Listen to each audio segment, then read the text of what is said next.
নাগরিকদের সংরক্ষিত এনআইডি তথ্য ফাঁসের প্রমাণ পাওয়ায় এবার ব্র্যাক ব্যাংক এবং আনসার ও গ্রাম প্রতিরক্ষা বাহিনীর সঙ্গে যাচাই সেবা সাময়িক বন্ধ করেছে নির্বাচন কমিশন। ইসির এনআইডি উইং এই তথ্য জানায়। হুঁশিয়ারি আসে তথ্য ফাঁসে জড়িতদের বিরুদ্ধে ব্যবস্থা নেয়ার।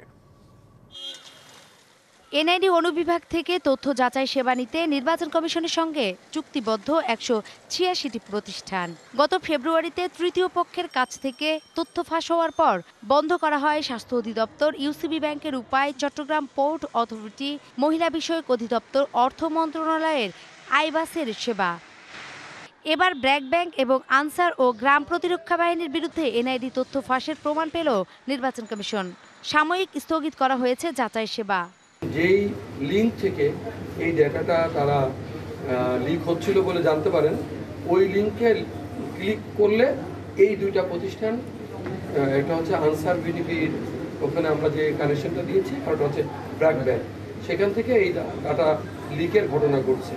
এরই মধ্যে এ ঘটনায় তদন্ত শুরু হয়েছে। তথ্য ফাঁস বন্ধে চেষ্টা চালিয়ে যাচ্ছে নির্বাচন কমিশন। সবাই নিরাপদ থাকার সাথে যখন আমরা বিশ্বাসযোগ্য প্রমাণ পেয়েছি যে এই দুইটি জায়গা থেকে এইটা লিক হচ্ছে, তখন আমরা সাময়িকভাবে এটা বন্ধ করে দিয়েছি। যে কোনো মূল্যে দেশের নাগরিকের তথ্য সুরক্ষিত করতে বদ্ধপরিকর নির্বাচন কমিশন। নূপুর মাহমুদ, এবিসি নিউজ, ঢাকা।